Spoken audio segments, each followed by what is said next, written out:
Hey everyone, Rushlock here, and today we're here with a producer's letter from CCP, an update, and even a roadmap going into 2023.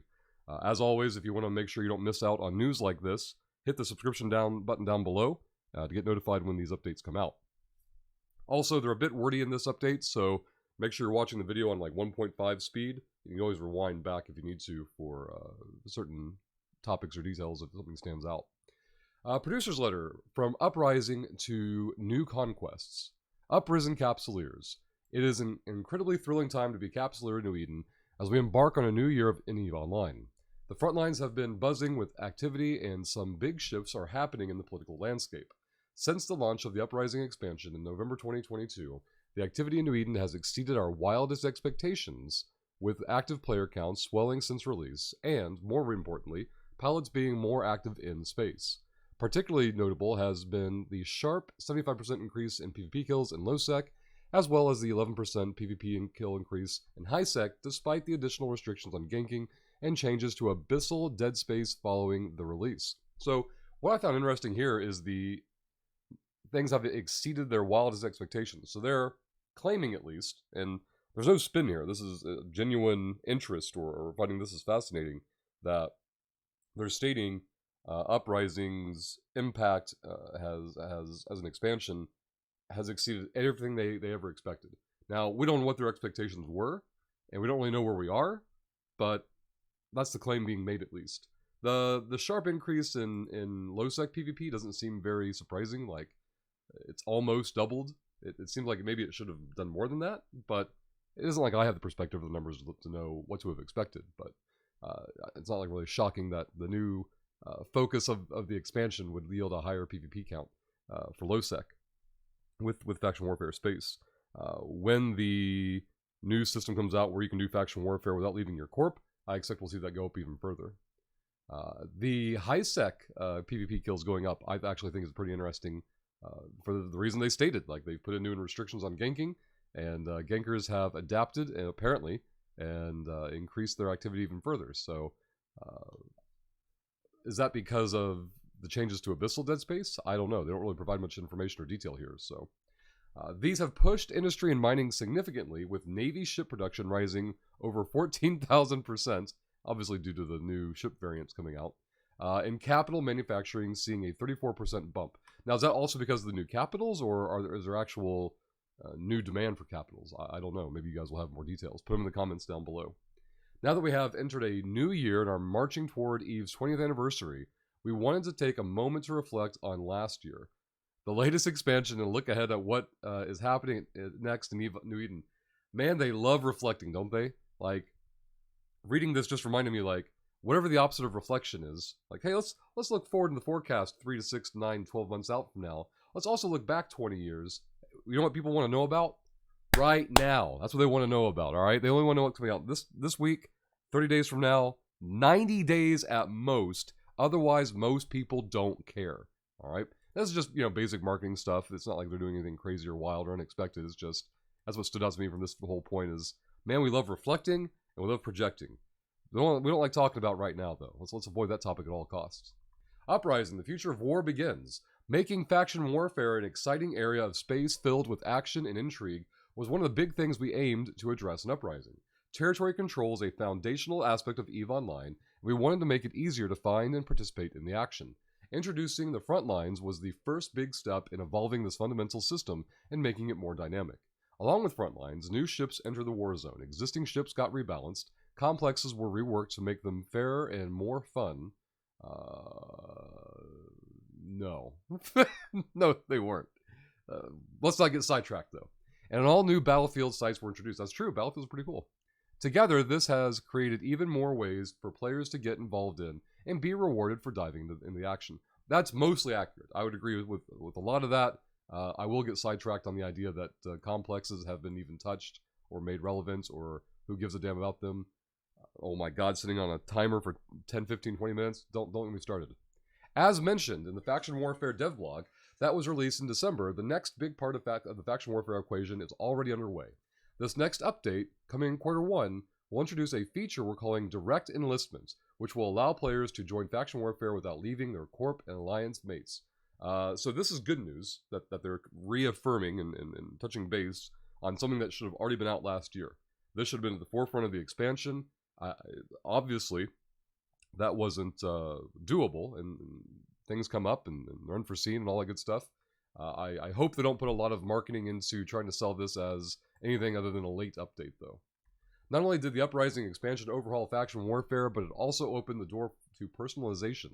As a capsuleer, flying your own colors allows you to celebrate your allegiance while sending a message to others about who you are. The new Paragon Corporation introduced a new currency, the Evermarks, along with new agents, stations, and missions that enable you to acquire corporation and alliance emblems.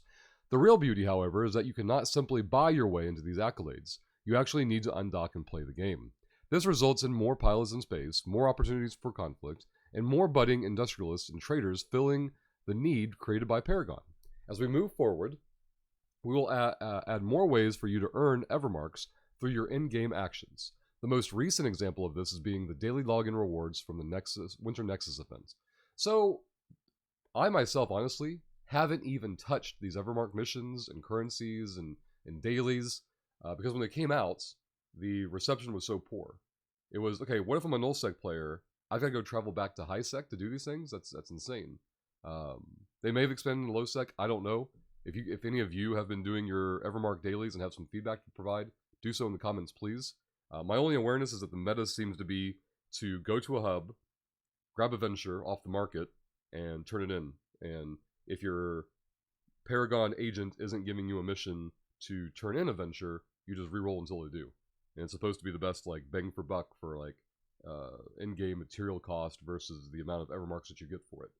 I'm not sure what they mean by people are out undocking and playing the game to get Evermarks, because as far as I'm aware, you just fly to a station in highsec at a hub, or near hubs at least, turn in a ship, and then move on. There might be other missions that you go out and do stuff, and maybe they give you more Evermarks, and some people may be benefiting from, you know, active gameplay and getting more Evermarks per tick. I don't know. So I'm interested to see what you guys are experiencing with that. The launch of Uprising saw emblems become available for over 100 ships with a further 186 new ships added back on December 15th. We will continue to roll out our emblems for more ships with the next batch planned for later this quarter, so sometime in the next 90 days. You can also expect even more radical customization options in the future, from peacocking your kill marks to marking your space in citadels. Bringing more players into the fold. Our ambition has been to ease the pathway for new recruits to become battle-hardened veterans and contribute to the battles raging across New Eden. Having redeveloped the entry into the game while empowering new players with opportunities to develop the core skills for the spacefaring adventures. We can now shift our focus onto giving them more meaningful roles in the interstellar warfront. The main design question that we continue to ask ourselves is, how can we make new players become even more capable and ready to engage with empires, corporations, and alliances? Much of the Uprising's expansion's focus was geared toward PvP, but we also want to enable different methods of contribution to the war effort that accommodate more playstyles. If low-sec is the war zone, then high-sec is the home fronts, where bullets are made and the boots are stitched for the front lines. As we start to look beyond, let's go back to that paragraph for a moment. So we're talking about a design question about, you know, getting new players to the action more easily. How can they smooth that out? And they touch on Uprising being focused on PvP, which is true. We also want to enable different methods of contribution to the war effort that accommodate more playstyles. I asked about this shortly after the expansion had come out, and I believe I was speaking to Dragon via, CCP Dragon via Urschlag's stream, and I'd asked about, like, so, you know, I'm doing exploration in faction warfare space, and I'm still doing combat sites, like, in order to be able to do, like, PvE combat, to do the scanning and hacking portion. And he said that was by design. They still wanted there to be combat elements to it. Now, since then, the meta has shifted and developed, and I've realized that simply cherry-picking the new faction warfare data sites is what makes the most sense, but that's a separate topic. And when I'd asked, you know, are we going to see more content coming out in the future, you know, maybe for mining or manufacturing, like something in the war zone, I don't remember there being an overly high priority positive answer at the time. And so this seems to lead more in that direction, like they're still trying to figure that out, it seems like. They don't give any information or any indication of when that'll happen or what it'll be. They seem to be stating that they're still talking about it or thinking about how to execute that. As we start to look beyond Uprising, we'll be taking the learnings from faction warfare and applying them to other areas of space, with one of our focuses being on guiding players into more parts of the sandbox, while smoothing the learning curve for novice pilots so they can become valuable recruits for experienced capsuleers. The war machine requires scores of cogs to run efficiently or effectively. That's true. Every capsuleer has a role and purpose, whether it's fighting for territory on the front lines or supporting the war effort from the home front. Every item destroyed requires replacement, driving industry, and blah, blah, blah. Yeah, we know that. So basically, they're trying to say they want to continue, and don't read too much into it, but they want to continue making sure that new players onboarding with the game have a path to get to the next step. Doesn't mean next step in terms of progression or playing better or playing your way to play EVE, just they don't want them stuck in the newbie stuff. They want them to have a clear indication of how to advance and move on to more content, basically. Or even a variety. Maybe that's a better word to use. An issue many leaders face is the funding of their organizations. I'll skip this whole paragraph for you. It's basically them saying they're working on the new tax system so that various activities can be taxed instead of just ratting. And they want to use the Evermark Corporation tax that's been going on as like a test run. So they want to find ways to tax other forms of income for your organization so they can better fundraise for activities. On funding, we have prioritized contested income, formerly known as passive income, a source valuable enough to take, hold, and defend. In Uprising, we created several new gameplay systems introduced to factional warfare that can also be applied elsewhere. The frontline system has shown we can generate high conflict zones, which are ideal candidates for these contested income sources since they create areas of vulnerability. We much prefer these high-value sites in areas of substantial risk rather than having highly defensible systems. That's great. I agree with this. They kind of bounce around a little bit with this whole, like, well, let me try to truncate it. Basically, or simplify it, they want there to be passive income options in EVE, which sounds a little counterintuitive since they've been trying to get away from passive income in general, but they want to use the passive income idea as a carrot on a stick, and you can't get or hold access to passive income without active gameplay and ideally, active combat. Moving on, we believe that creating more ways for players to get involved in the warfront will set us on the path to creating the ultimate interstellar war machine, which in turn will make New Eden even more vibrant, a place filled with excitement, intrigue, and infinite possibilities. Friendship machine to the war machine. You've heard us talk about the friendship machine.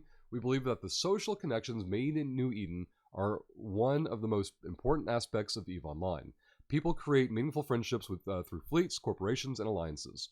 Running and operating these social entities can be very daunting, as well as taking the leap to join them. But getting more players involved is incredibly important, especially in fleets, as EVE is best played with friends. Watching the emerging social organizations form in the war zones has been truly inspiring, where old and new capsuleers join forces in taking on the objectives at hand. This is something we've seen in public fleets, such as NPSI fleets, over the years, and is something on which we would want to put more focus in this next phase of development. As we enter the next era of EVE Online, we plan to establish a strong social network to foster powerful bonds as we build toward delivering the future of war to New Eden. So, it's interesting to me because this, to me, would be dependent upon a stronger presence on content creators. Not just streaming on Twitch or just making YouTube videos, but publicly ran events or hosted events where giving these people a platform to become more visible. And I don't think it's any one of them that's going to pull it off. I think it's going to be a collaboration of basically in-game organizations wanting to leverage the visibility garnered by, for example, the sponsored streams that CCP pays for. They've been out headhunting a lot in the past couple of years. And they ramped up certainly before the expansion, during the expansion, having multi-thousand viewer streams, channels showcasing EVE Online, talking about the expansion, getting people into the game, and I think we'll see a day. This is just speculation on my part, but the fact that it hasn't happened yet is more surprising to me than the fact that it probably will happen in the future. You're going to see player organizations more and more adopting a format and having content creators representing them on different platforms as recruitment tools, education tools, and things of that nature. I've been doing this since 2013, and I remember how taboo it was back then. Like people streaming Eve, people streaming video games, people making money streaming video games. It's been one big mind-blowing thing after another for some folks. But to me, it seemed like the obvious direction for all these years. Obviously, my position and perspective is very biased with my own experience. But having used my own platforms for all these years as educational and helping getting people eased into games and activities, it just seems like a no-brainer. So it'll be interesting to me to see how that plays out overall. The future of EVE evolved. With the Uprising expansion, immersion in EVE has been elevated to even greater heights through visual and audio and UI. We've got there, right? Talking about Photon is at 91% adoption rate, blah, blah, blah. Now here's what you're really looking for. Uprising and beyond. Over the last couple of years, we have carried out important foundational work that enabled us to build Uprising. They're referring to the years of no content, the years of fixing messes that they made, leading to their first expansion in like 4 years, right? We aim to continue releasing expansions of this caliber going forward. Now, this stood out to me. They want you to know that they want you to be aware of their level of happiness with Uprising, and that their expansions going forward are going to be of similar, they say caliber. I don't know if that means in volume, quality, all of the above, something different, but more shiny toys, riveting world events, like the Transstellar Transmuter incidents, and in between to keep New Eden vibrant, active, and well-balanced. With the Uprising expansion, we took a big step toward realizing the future of war in New Eden, and yet there is still so much more to come. We are thrilled to reveal our high-level roadmap for EVE Online for the next year ahead. Now, when they say high-level, they mean zoomed out, right? No details, just a rough estimation. So quarter one, here it is. We're going to blow it up so you can see it better. Quarter one, direct enlistment. All right, here's that late feature that should have been out last year. We got it out first quarter of this year. An ARC. Now, I see one ARC tag in all of this. And then down here, it shows like ARC campaigns happening, I'm guessing, throughout the year, maybe? I'm not sure if that's what that artwork is supposed to entail. I don't know. Or maybe the factional warfare campaign arcs will persist throughout the year, and they're going to start sometime this quarter. Let's see, Lunar New Year celebration and Chinese localization, and then an EVE Excel beta for their collaboration. Second quarter. So we just had an expansion back in November. And then nothing for the first 90 days, January, February, March. Outside, when I say nothing, I mean expansion-wise. They're going to, first 90 days, they're going to focus on getting the ARC started for the factional warfare campaigns and getting the late feature finally out the door. And you can count the beta for EVE Excel if you'd like. I don't think anyone's going to be like setting aside, taking time off work for either of these though. But in quarter two, so April, May, June, somewhere in April, May, June, leading into FanFest in September, they're saying we're going to have another expansion of similar size and scope to Uprising. That seems pretty exciting. Like, we've gone from nothing for, nearly 4 years, roughly 4 years, to having an expansion, and then being told we'll have an expansion about every 6 months. The reason I say that is because here it is in quarter four, another expansion. So 2 expansions a year, roughly 6 months apart, give or take, and that's pretty crazy. That's pretty wild for possibilities, right? We won't know until we see it what's going on, but so we have an EVE expansion for second quarter. Also, the 20 years of EVE Capsule Year Day. Keep in mind, look at that, like a 20-year anniversary. But they have the anniversary every year. They want to make the 20-year one even more special, but they're letting you know the expansion is going to carry the weight on that one. Quarter three, they want you to be hyped about FanFest and the Alliance Tournament. So expansion, and then 3 months of pretty much nothing. When I say nothing, it doesn't mean FanFest and the Alliance Tournament are nothing, but they are nothing in terms of like in-game content, in-game updates, and things to do. But that shouldn't be surprising if they're putting an expansion out in the second quarter, and they're basically using the third quarter to develop the fourth quarter expansion. So they're basically developing an expansion every quarter. That seems wild. Like, we don't know how long it took them to develop Uprising, because at FanFest 2022, they had nothing to show, and everything was on paper. And they still cranked out Uprising in what? Probably roughly 6 months? And that seems to be the schedule they're going to be holding for these next 2 expansions as well. And also fourth quarter, of course, the Halloween event and the Winter Nexus we just had. So the big thing, and I like the zoomed out roadmap thing. I know people will want more details and more information. That's totally natural. But just the idea that the big takeaway here is 2 expansions a year, comparable to Uprising in size and scope and scale. And I don't think Uprising it was a bad expansion at all. I think it was dramatically and grossly overhyped by CCP. And the narrative got away from them on the whole. What was I think it was Paragon had stated the whole biggest update ever, and then it comes out and it wasn't bad. It just wasn't anywhere near what was being marketed. So anyway, that goes through the roadmap. I want to make sure there's nothing else here that we missed, but nope, just to wrap up there at the end. So pretty exciting to see the roadmap personally. Leave your comments down below. Let me know what you guys think, and we'll see you next time.